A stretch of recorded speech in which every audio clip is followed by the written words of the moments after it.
Sempre um prazer estar aqui entre vocês, ver amigos queridos que aprendi a amar, aprendi a gostar de estar perto. Também sempre ver gente nova e ver que essa igreja é vibrante. Cada vez que eu venho aqui, eu vejo rostos que eu nunca vi na minha vida. Isso é sinal de uma igreja viva, vibrante, uma igreja que tem cumprido a missão de Deus nessa cidade de Bragança Paulista. Eu estou esta noite no texto de Romanos, carta de Paulo à igreja de Roma. Se você puder ir até lá comigo. Eu estou no capítulo 12, nos dois primeiros versos e versos famosos de Paulo à igreja de Romanos. Capítulo 12, verso 1 e 2 da carta aos Romanos.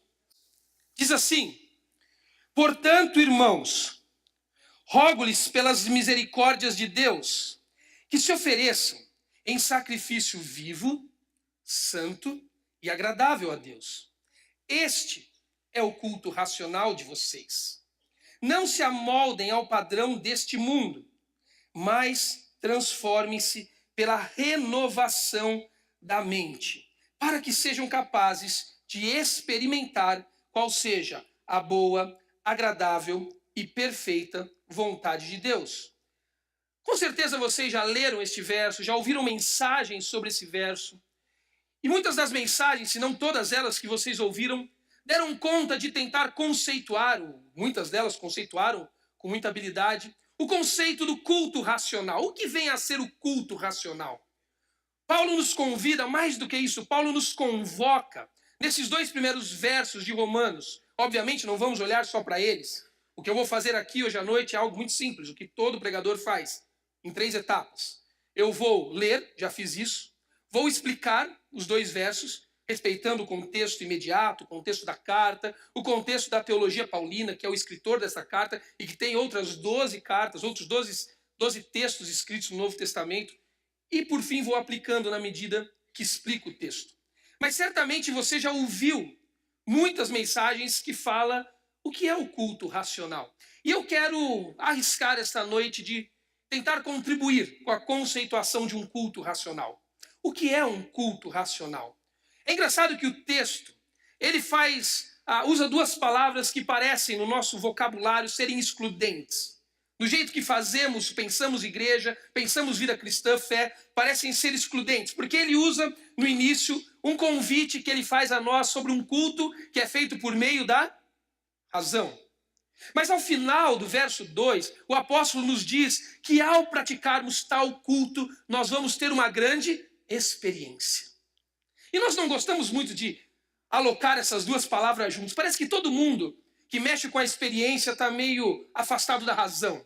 E todo mundo que é muito racional, e nada de errado com a razão, é ruim quando ela fica racionalista. Mas todo mundo que mexe com a razão parece não gostar muito das experiências. Por isso que nós dividimos as igrejas entre aqueles que pensam mais e aqueles que sentem mais. Nesta noite tem um montão de gente congregando em muitas igrejas desse país e mundo afora, tomados pelos sentimentos e pelas emoções. E outras tantas, tomados pela reflexão, tomados pela razão, tomados pela capacidade da compreensão que nos leva a um despertar da mente. Mas Paulo escreve esses dois versos curtos. E ele une esses dois conceitos e nós precisamos entender isso. Como usar a razão e chegarmos então a uma profunda experiência, experimentar algo que a razão nos traz. Para isso, nós precisamos conceituar corretamente o que é o culto da razão, o culto racional. O que acontece num culto racional? Obviamente que Paulo não está tratando, quando fala de um culto racional, de métodos ou modelos de culto. Não é essa a agenda do apóstolo, não é essa a preocupação, não é isso que ocupa a mente do autor na sua intenção autoral e no fluxo do seu pensamento. Paulo não quer discutir se nós temos 1 hora de mensagem e 10 minutos só de música, ou 1 hora de música com 10 minutos de mensagem. Paulo não quer discutir se a gente canta bate-palma, levanta a mão, ou se a gente canta hinos mais Nutella ou hinos mais raiz. Não é essa a discussão de Paulo. É outra discussão. Paulo conceitua o culto racional a partir do chão, de uma base. E aí a minha contribuição, e aqui que eu quero ajudar nessa conceituação, que ele nos dá conta no início da oração, no início do verso. Ele começa dizendo: rogo-lhes, portanto, pelas misericórdias. O fluxo do raciocínio do autor nos dá conta, na construção do texto, que a base de um culto racional, ou o meio pelo qual o culto se dá, são as misericórdias de Deus. Não existe culto racional sem misericórdias de Deus. As misericórdias de Deus são aquelas coisas que sustentam, que dão base, que dão sustentação, que é o meio pelo qual o culto racional é oferecido a Deus. Então, esta noite eu quero propor para você duas coisas que vai nos ajudar a conceituar um culto racional. E agora, se você tem uma caneta e um caderninho, é o momento de você anotar. E as duas coisas são as seguintes. Um culto racional, é nos aproximarmos de Deus, conscientes do que são as misericórdias dele e o que elas fizeram em nós. Tudo bem? Culto racional é nos aproximarmos, irmos até Deus, conscientes do que são as misericórdias de Deus e do que essas misericórdias fizeram em nós. Número 2. Um culto racional se dá quando você se aproxima de Deus, consciente do que são as misericórdias de Deus e o que essas misericórdias fazem por meio de nós. Tudo bem até aqui? Se isso fosse uma aula, eu já teria dado minha folha de rosto. Um culto racional é você se aproximar até Deus, ir até Deus, consciente do que são as misericórdias e o que elas fizeram em nós. E 2, o que as misericórdias fazem por meio de nós. Mas para chegarmos a esse conceito, desenharmos, darmos um bom acabamento nele, nós precisamos responder esta primeira pergunta. Enfim, o que são as misericórdias de Deus? Se as misericórdias é a base de tudo, o que sustenta o nosso culto racional, o meio pelo qual o culto racional se dá, nós temos que responder a pergunta: o que são as misericórdias de Deus? Para depois entendermos o que elas fizeram em nós e o que elas fazem por meio de nós. E Paulo faz isso no livro de Romanos. Ele faz isso à igreja de Roma. Sem sombra de dúvidas, a carta de Paulo a Roma é a carta mais teológica do apóstolo. Até porque Paulo tem uma intenção, ele quer pregar na Espanha. E ele quer a ajuda da igreja de Roma para chegar à Espanha, ajuda financeira. Então Paulo estabelece num compêndio extremamente habilidoso nesse livro todas as suas convicções do que são ou do que é o Evangelho de Jesus Cristo. Ele quer ensinar a igreja. E Paulo, ao construir o culto racional sobre as bases da misericórdia de Deus, ele gasta do capítulo 1 até o capítulo 11 para nos explicar e nos dar conta do que são as misericórdias de Deus. Se você pegar a sua Bíblia, o texto de Roma, a igreja de Roma, o texto de Romanos, você vai descobrir que o apóstolo Paulo começa no capítulo 1, dando conta de que todos nós somos pecadores. Esse é um assunto do apóstolo Paulo na carta. É um assunto do Evangelho, que nós nascemos no pecado. Você pode dormir cedo e beber leitinho, você é pecador. A Bíblia nos dá conta disso. O apóstolo Paulo diz no versículo 18 do capítulo 1 que a ira de Deus está sobre nós, porque nós somos pecadores. O apóstolo Paulo nos diz que este pecado se dá porque eu e você, que fomos criados na perfeição do Deus eterno, a imagem e semelhança dele, decidimos trocar a verdade do Deus Criador e sucumbir esta verdade pelas mentiras da nossa mente e do nosso pecado. Trocamos a adoração ao Criador pela adoração às coisas criadas. Construímos ídolos nas nossas vidas. Nos afastamos da orientação, da soberania, do governo de Deus em nossas vidas lá no Éden. E isso nos colocou sob uma ira santa do Deus Santo. Isso nos fez pecadores e a ira dele está sobre nós, sobre toda a humanidade. Paulo vai usar o capítulo 1, 2 e 3 para nos dizer que a ira de Deus por conta do pecado está tanto sobre os judeus, povo de Deus, quanto os gentios, todos aqueles que não são judeus, provavelmente todos nós, se não a maioria de nós.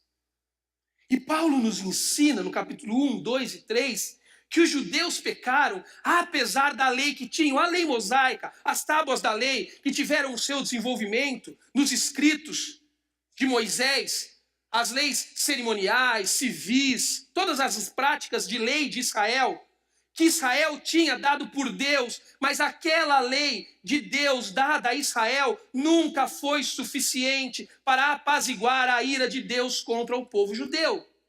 A lei nunca esteve na história da humanidade, a lei que você tem no Antigo Testamento, com o efeito de redimir o homem. A lei sempre esteve no Antigo Testamento com o efeito de condenar o homem e apontar para ele a necessidade da redenção em Jesus Cristo. A lei do Antigo Testamento, ela é a tradução ética do caráter de Deus na história. É como se Moisés descesse do Sinai com as tábuas e dissesse ao povo: vocês querem ser como Deus? Sim, Moisés, queremos. Então aqui está como Deus é. Sejam como Ele. Pegaram a tábua das leis, olharam para aquilo e disseram: Moisés, não é possível ser como Deus é.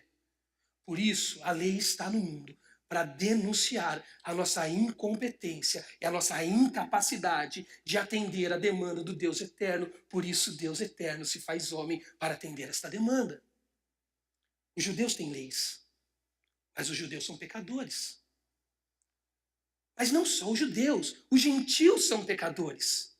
Porque Paulo diz que mesmo sem lei, lei escrita em uma tábua dada por Deus a Moisés, o mediador, Deus colocou no coração humano uma tábua de lei cravada. Todos nós temos uma tábua de lei cravada no coração. Paulo vai tratar nos primeiros 3 capítulos sobre esse conceito. Resquícios da imagem e semelhança de Deus em nós, desses atributos invisíveis do Deus eterno, que Paulo diz que quando nós olhamos para a natureza, não há como ignorar a presença e a soberania de Deus. E por isso nos tornamos indesculpáveis. Isso é observável. As tábuas de lei cravadas em nossos corações, elas são observáveis. É por isso que um ladrão rouba uma televisão e não sai pela frente da casa assoviando e cantando. Mas ele sai de capuz, escondido e correndo. Por quê? Porque ele tem senso de moralidade. Da onde vem isso? Ele é ladrão. Vem de uma tábua de lei cravada no coração. Talvez hoje você tentou parar no estacionamento da igreja, na vaga que você não podia. E você parou consciente de que estava errado. Por quê? Porque você tem uma tábua de lei cravada no seu coração. A moral, do certo e do errado. Paulo está dizendo no capítulo 1, 2 e 3, todos somos pecadores, a ira de Deus está sobre nós, porque trocamos verdade por mentira, trocamos o Deus criado pelas coisas criadas, o Deus criador pelas coisas criadas. Tanto os judeus quanto os gentios, ou seja, toda a humanidade. Por isso Paulo termina o capítulo 3 dizendo: todos pecaram e destituídos estão da glória de Deus. Mas Deus nos ama tanto. Deus tem um amor tão incrível por nós. Deus nos ama de tal maneira que Ele não nos deixou na situação que estávamos. Mas Ele saiu de fora do tempo, de fora da cronologia dos fatos. Ele invadiu a história, da eternidade ao tempo. Ele nos perseguiu numa saga de amor. Deu o seu Filho unigênito para nos amar e nos redimir. E agora, a nossa injustiça, que está sob a ira de Deus, a nossa impiedade, esta lei cravada no coração que não nos redime, não nos faz melhores, ela é sarada pela justiça de Deus revelada no seu Filho, na história, capítulo de número 4. Paulo vai nos ensinar que a justiça não vem pelas nossas obras. A justiça vem pela fé na obra do Filho de Deus, na cruz do Calvário, capítulo 5. Ele se fez um novo Adão na história. Deus foi ofendido por um homem. Por isso, só um homem poderia pagar a ofensa contra Deus. O problema é que a ofensa tem que ser paga por alguém que tem o tamanho do ofendido. E o homem não tem o tamanho do ofendido. É como se eu pecasse contra o Vitor e dissesse para o meu filho de 5 anos, o Efraim: Efraim, vai lá pedir perdão para o Vitor, eu não estou com vontade.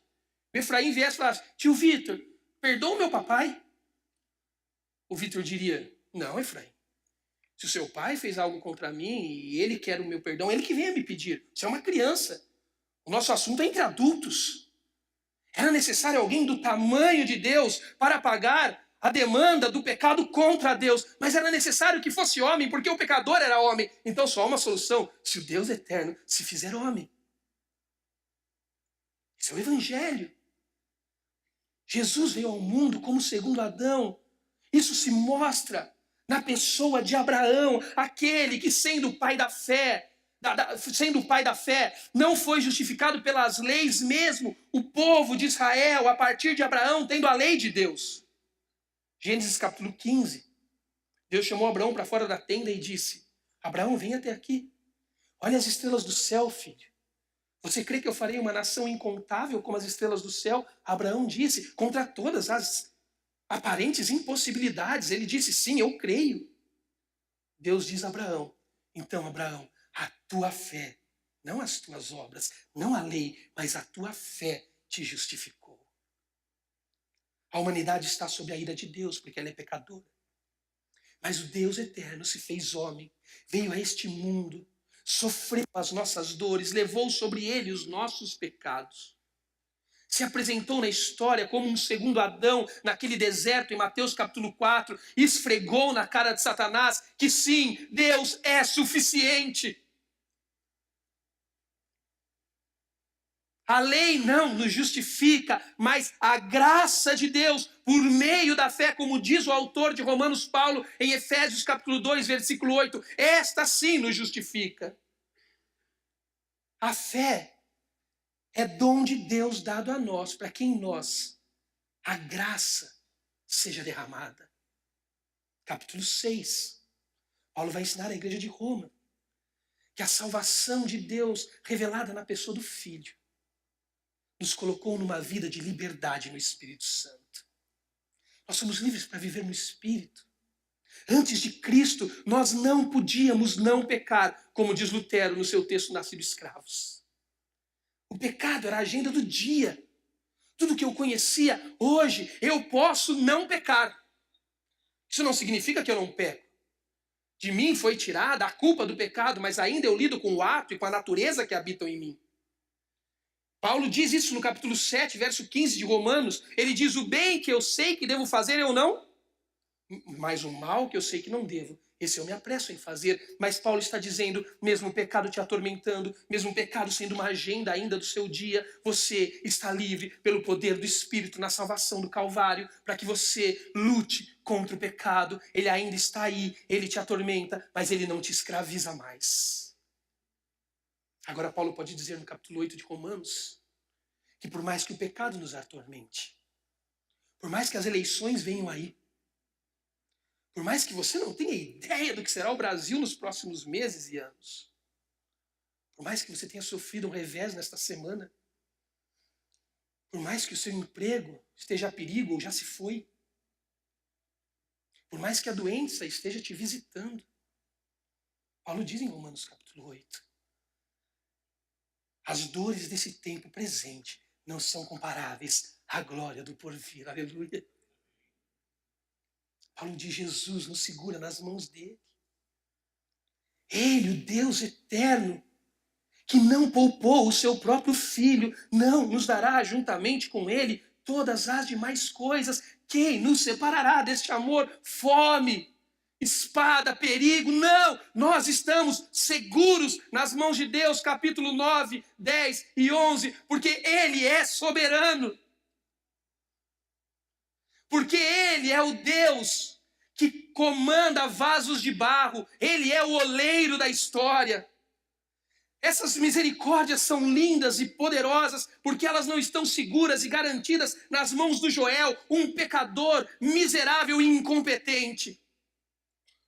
Mas elas estão garantidas nas mãos de um Deus eterno, que, como Paulo diz em Filipenses 2, hoje pode movimentar em nós tanto querer quanto realizar.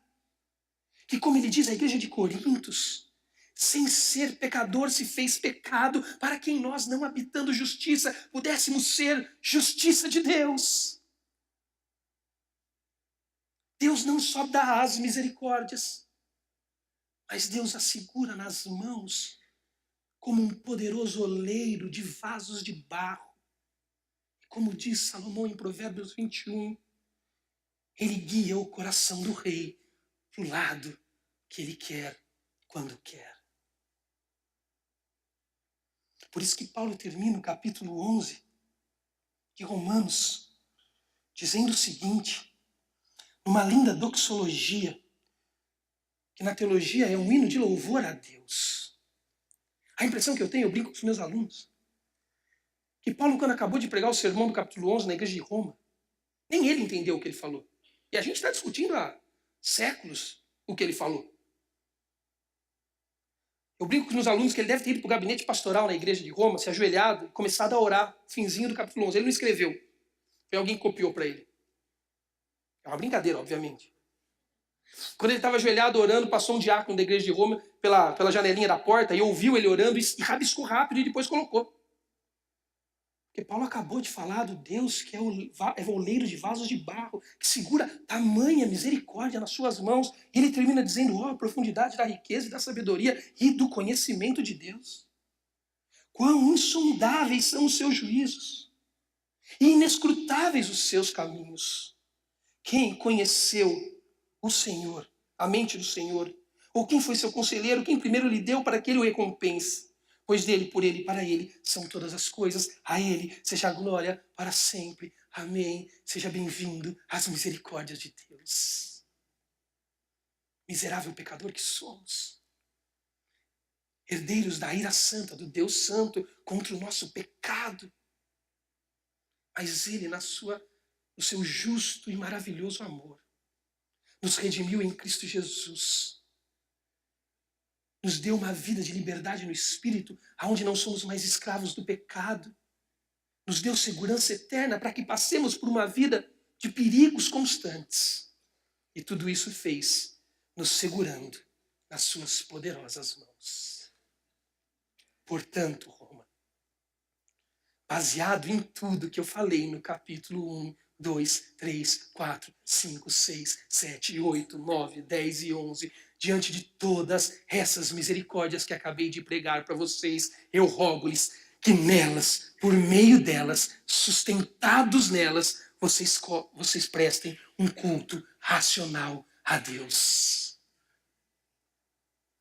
Você não veio essa noite para cantar, nem para me ouvir. Você veio aqui esta noite porque as misericórdias de Deus sustentam este programa esta noite. Vocês têm um prédio lindo, um espaço educacional. Na minha igreja não tinha nem sala para pôr as crianças direito.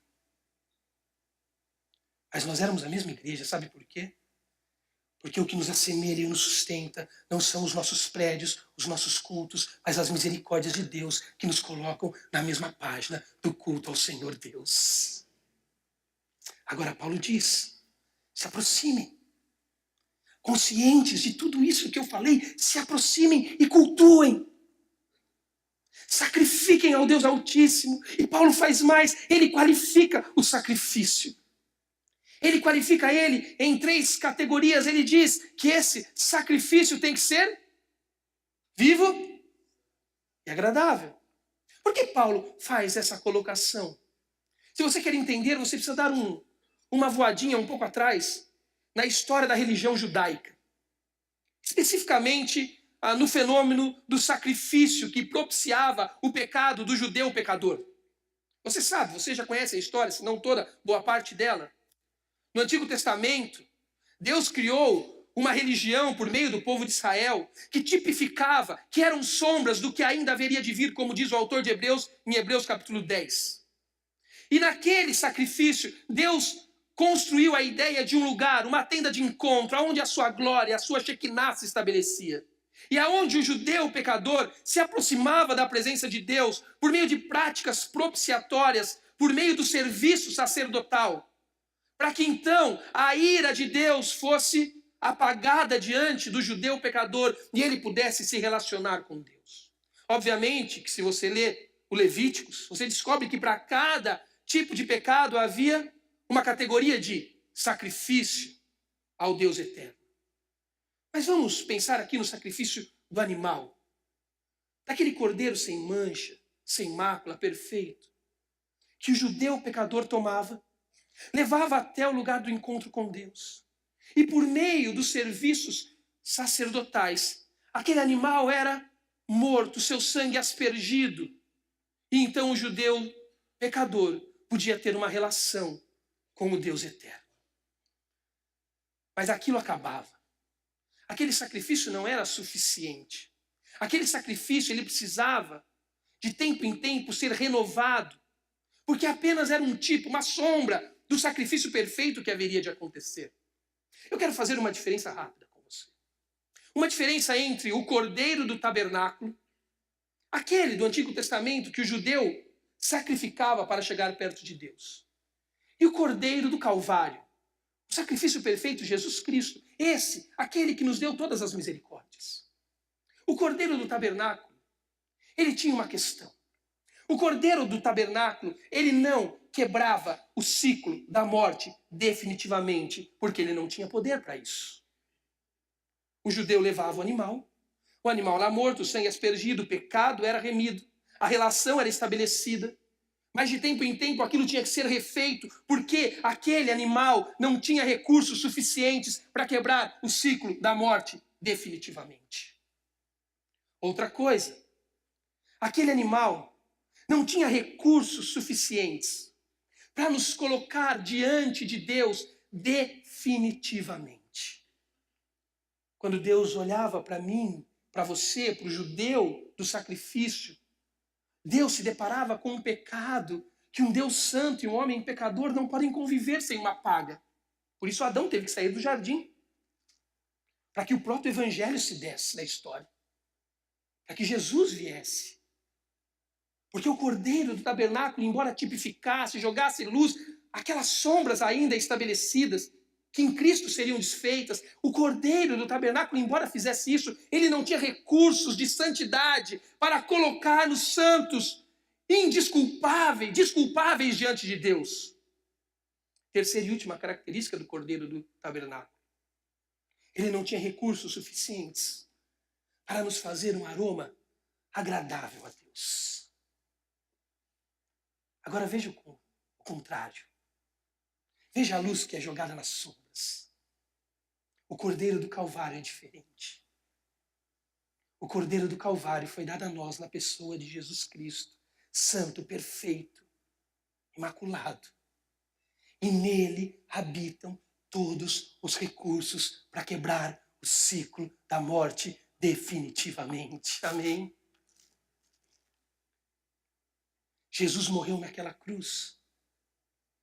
Os fenômenos da natureza reagiram à sua morte e ao terceiro dia ele ressuscitou, dizendo: morte, aonde está o seu aguilhão? Onde está a sua arrogância, morte, a sua prepotência? Jesus esfregou o sangue da cruz na cara da morte e disse: a morte não nos atormenta mais. Se você está aqui, está ouvindo esta noite pela primeira vez as misericórdias de Deus, ouça o que eu estou te falando. A morte, embora seja fisicamente real a mim, ela não me atormenta mais. Porque em Cristo, no Cordeiro do Tabernáculo, a morte em seu ciclo foi quebrada definitivamente, porque Jesus de Nazaré venceu a morte por nós.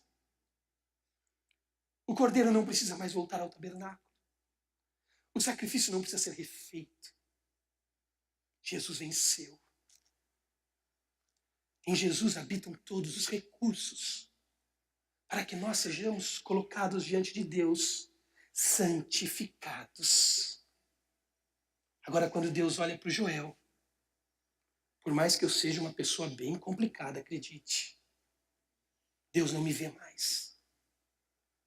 Mas Deus vê a imagem do filho dele gravada na minha vida. Agora Deus olha para mim e vê o seu filho sendo formado de glória em glória, de face em face em mim. No Cordeiro do Tabernáculo habitam todos os recursos para que Deus eterno olhe para mim e se agrade de me ter na presença dele definitivamente. Está vendo que as misericórdias de Deus fizeram em você? Então agora se aproxime, porque em Jesus você se tornou um sacrifício vivo, porque Jesus quebrou o ciclo da morte. Santo, porque Jesus é toda a justiça que você precisa para ser santificado diante do Pai. Agradável, porque em Cristo Jesus Deus encontra novamente prazer em nós. Amém? Foi isso que as misericórdias de Deus fizeram em nós.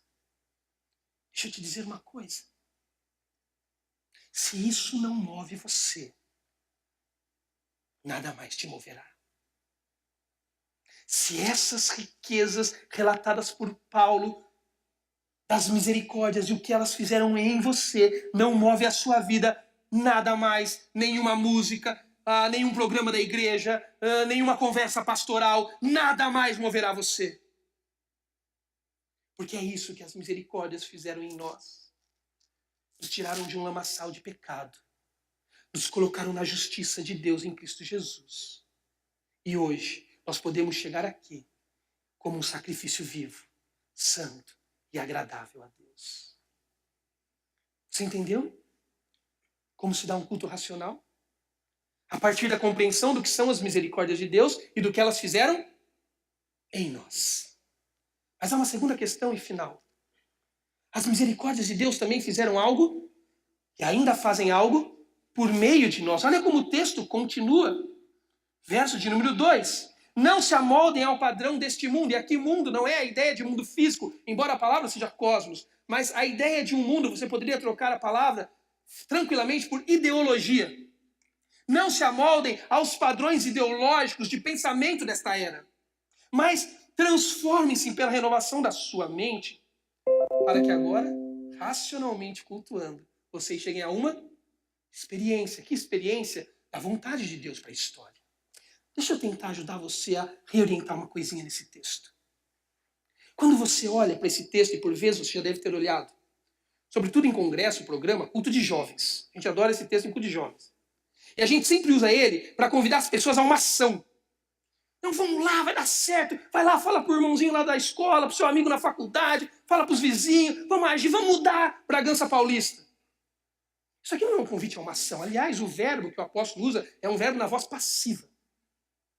Nós não somos convidados a sermos agentes, mas a sermos recipientes. O que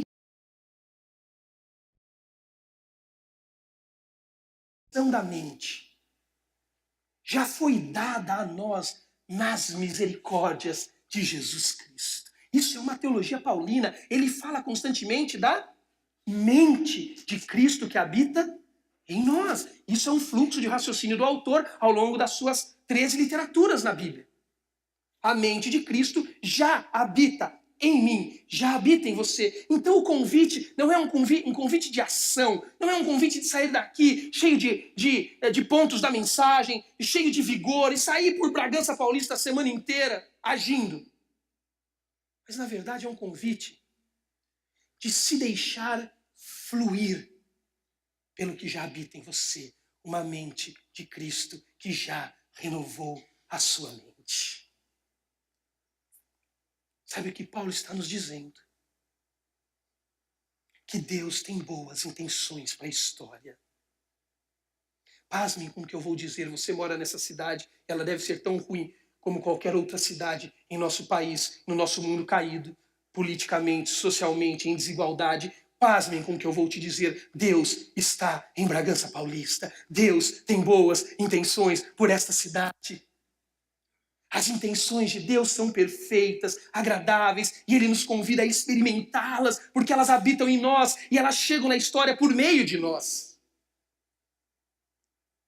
O que Deus está dizendo por meio do apóstolo é que pessoas que entenderam a misericórdia de Deus e o que elas fizeram em nós, elas permitem que as misericórdias de Deus fluam através de nós. As intenções de Deus são boas, perfeitas e agradáveis. Lembra aquele coral de anjos numa performance celestial, cantando para 3 pastores assustados num campo escuro, glória a Deus nas alturas e paz na terra aos homens que ele quer bem, a quem ele concede o seu favor. Deus nos quer bem, acredite. E o que ele pede de você essa noite, que, dono das misericórdias dele e renovados na sua mente pela mente de Cristo, você saia por Bragança Paulista e se deixe fluir como um rio que corre do trono de Deus. Não é um convite à ação, mas é um convite à fluência. Porque rios são movimentos naturais e não ações humanas. Ou você já achou algum rio que tem torneira para encher ou ralo para esvaziar? Ou você já criou algum rio de movimento natural no quintal da sua casa? Não, porque rios não são criados por nós. Rios são rios porque são rios. E se fazem rios porque são rios.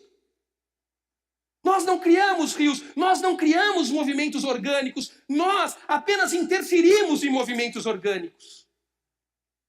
Nós não criamos rios, nós não criamos movimentos naturais, mas nós interferimos, bagunçamos movimentos naturais. O que Paulo está falando é: deixe as intenções de Jesus Cristo e as misericórdias dele que habitam em você, que você experimentou como boa, perfeita e agradável para a sua vida, fluir nesta cidade, em Bragança Paulista. As pessoas precisam ver. Quando eu desço do meu escritório, além da palavra da vida, eu vou andando para minha casa no fim do dia, eu sempre faço essa oração. Eu digo: Deus, que os meus filhos, os meus 3 filhos vejam em mim e no meu casamento, hoje à noite, em nosso tempo de família, as tuas perfeitas intenções fluírem por meio de nós. Queremos ver o seu rio fluir em nossa casa, porque a mente de Cristo já habita em nós. Pessoas que entenderam o que são as misericórdias de Deus. Homens pecadores que foram redimidos pela graça de Cristo por meio da fé. Libertos do pecado, que vivem na liberdade do Espírito, que nas tentações e provações da vida aguardam mansões celestiais. Que tem tudo isso garantido no poder soberano do oleiro. Esse tipo de gente compreendeu que se tornou em Cristo um sacrifício vivo, santo e agradável. E esse tipo de gente que tem a mente de Cristo sai por onde tem que sair, fluindo quem Cristo é e as suas perfeitas misericórdias, aquelas que eu e você experimentamos todos os dias como boa, perfeita e agradável. E nesse ponto, um culto racional baseado nas misericórdias de Deus terminam numa grande experiência, porque é a experiência de ser salvo por Jesus Cristo, habitante deste mundo que flui a mente de Cristo na história. Que linda experiência! Eu não quero outra. Eu não quero outra experiência. Não há música que possa me dar um frisson e um fio na espinha maior do que esta mensagem. Não há nenhuma palavra que possa me dar um frisson e um fio na espinha maior do que ouvir que as misericórdias de Deus me mudaram de cima a baixo e elas permitem que eu seja farol de Jesus na história. Mas eu termino dizendo para você o seguinte: que embora toda essa demonstração do texto seja esperançosa demais, embora a gente tenha entendido, me parece, o que são as misericórdias de Deus, o que elas fizeram em nós, nos tornando um sacrifício vivo, santo e agradável, o que elas fazem por meio de nós, nos tornando recipientes da mente de Cristo, influência dela e de suas intenções na história, porque experimentamos essa vontade, essas intenções boa, perfeita e agradável de Deus. Embora tudo isso me pareça claro, Paulo nos faz um alerta. Ele diz: Joel, tem um perigo aí. E ele diz que o perigo é que nós deixemos. Porque lembra? Fomos libertos por uma vida de liberdade no Espírito, mas ainda o pecado nos é presente, como natureza e ato. Então ele diz que há um perigo, mesmo aqueles que já foram tomados e transformados pela misericórdia, mesmo aqueles que já têm a mente de Cristo e podem influí-la na história, experimentando a sua vontade boa, perfeita e agradável, mesmo estes podem incorrer no risco de se deixar moldar por outra base de vida que não as misericórdias de Deus. Ele diz, no início do verso 2, não se amoldem aos padrões ideológicos, aos padrões de pensamento deste mundo. Vivam pela mente de Cristo, baseados no que as misericórdias de Deus fizeram e fluam nelas e elas na história. Mas aí eu quero tentar dizer o que seria, de maneira prática, para que isso funcione na sua segunda-feira. O que seria nos deixar moldar pelo padrão deste tempo? E aí eu me lembro de Paulo, no capítulo 1 de Romanos, quando ele diz que nós suprimimos a verdade pela mentira. Isso é o pecado. O pecado é estar diante do que é justo e verdadeiro, diante do Deus que é governante de um jardim abundante, e dizer, eu prefiro o meu governo da minha escassez. Então eu quero propor a você, antes de irmos embora, ou pelo menos Deus descer daqui, que se deixar moldar por este padrão de tempo é transformar mentiras em verdades. Escute aqui, meus irmãos. Por mais que não gostemos de admitir tal coisa, isso é mais comum e corriqueiro do que gostaríamos que fosse. Eu vou dar alguns exemplos rápidos de coisas que falamos e acreditamos, mesmo sendo mentira, porque fazemos virar verdades. Porque ignoramos que a nossa vida se dá pela base da misericórdia de Deus, que fez algo em nós, nos fazendo sacrifício vivo, santo e agradável, que flui as misericórdias de Deus no mundo, experimentando a boa e perfeita, agradável vontade dele, por meio da fluência da mente de Cristo em nós. Mas eu vou dar alguns exemplos. Quando você diz assim, eu vou me casar porque eu quero ser feliz. Já ouviu essa frase? Quem diz que casamento faz alguém feliz? Aliás, eu sempre falava para o pessoal que fazia aconselhamento pré-nupcial na igreja comigo, eu dizia, por que vocês vão casar? Não faz o menor sentido. Óbvio que era uma brincadeira. Pode rir. Eu dizia para eles, olha, eu vou fazer de tudo para nos próximos 3, 4 meses tentar tirar de vocês essa ideia absurda. Se depois de tudo isso eu não conseguir, vocês casam. Aí eu caso vocês. Porque ninguém casa para ser feliz. Basta você casar, esperar alguns meses para você descobrir que se o seu projeto de casamento era um projeto de mútua felicidade, esse já nasce um projeto falido. Porque basta alguns meses para você descobrir que ela é da serra e você é do mar. Que você é festeiro e ela gosta de casa. Que os dois foram criados pela mamãe dormindo do mesmo lado da cama. Que eles brigam pelo controle remoto numa guerra em glória. Até comprar outra televisão.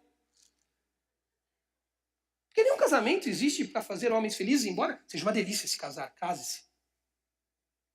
Mas o casamento existe para revelar em nós uma felicidade que é pré-existente ao próprio casamento, Jesus Cristo. Só nele que o casamento funciona. Mas nós dizemos, eu vou ser feliz, por isso que o casamento é uma indústria. Quando você diz assim, no dia que a educação no Brasil melhorar, aí nós vamos ter um Brasil justo, igual. Eu não estou dizendo que a base de um sistema político não devia passar por uma educação, nem educação, vamos mudar a expressão, uma escolaridade de qualidade. Se ainda quisermos acreditar no modelo de escolaridade. Mas quem disse que o problema da nação brasileira, ou de qualquer nação mundial, é a educação, gente? O problema do homem é o pecado. É por isso que toda a ciência humana, embora tenha proposições que nos ajudem no discurso teórico, não chega a lugar nenhum. Por quê? Porque ela desconsidera a base da antropologia humana, que o homem nasce em seus delitos e pecados, necrosado, como diz Paulo. Por isso que a escolarização existe para nos desculpabilizar. Nunca é culpa da gente, é sempre culpa de alguém, de alguma coisa, de algum distúrbio. Mas nós falamos essas verdades na reunião de pais e mestres, na conversa com o amigo e com a amiga. E quando você fala assim, eu viajo muito e trabalho 14 horas dia, para o meu filho ter uma vida melhor da que eu tive. Para o meu filho fazer uma festa no buffet infantil. Sabe aquele buffet? Eu gosto de ir na festa no buffet infantil, porque você não precisa comprar presente bom e caro. Porque ninguém vai ver mesmo, você vai tirar na porta. Né? É ótimo, só você não pôr seu nome. Para que meu filho tenha o carrinho que eu não tive. Deixa eu te falar uma coisa, pai. Você pode comprar o carrinho mais lindo e mais caro para o seu filho. Se você não estiver lá para fazer rum, vai resolver. E quando você vai encontrar alguém na porta hoje, vai acontecer hoje, eu sou profeta. E você vai falar, menina ou amigo, não é só mulher que faz isso não. Ela tá brava, ele tá bravo comigo. Por quê? Porque eu falei umas verdades para ele. Eu sou assim, eu sou honesto, eu tenho que falar, eu falo na cara. Quem disse que isso é valor? Quem disse que isso é caráter? Efésios nos diz que não deve sair da nossa boca nenhuma palavra torpe, antes palavras que comuniquem graça e edifiquem. Mas a gente passa uma vida chamando mentiras de verdade. Eu poderia passar o resto da noite fazendo uma lista, mas eu não tenho paciência. E quando você se deixa tomar por esse tipo de raciocínio, de desculpabilização, que ignora as misericórdias de Cristo, que não te faz ou não deixa fluir em você o sacrifício vivo, santo e agradável, que deu a você uma mente, a mente de Cristo, que deve fluir na história para que outros experimentem a boa, perfeita e agradável intenção de Deus, que você já experimenta quando você ignora este grande mistério que é o Evangelho, revelado a nós. O próximo passo é fazer mentiras virarem verdades. É falar frases, criar conceitos, acreditar em sistemas que não são de Deus, que não trazem propostas do Evangelho, mas que resolvem o nosso dia a dia. Esses dias eu estava lendo um livro, não me lembro qual era, mas eu me deparei com uma historinha no livro. E, na verdade, o que fica no livro são as historinhas, né? O resto a gente esquece. Mas aquele pessoal acadêmico que sabe fazer fichamento e tal, aqueles são bons. A gente lê, né? Ponte aérea. E aí a história dizia de um senhor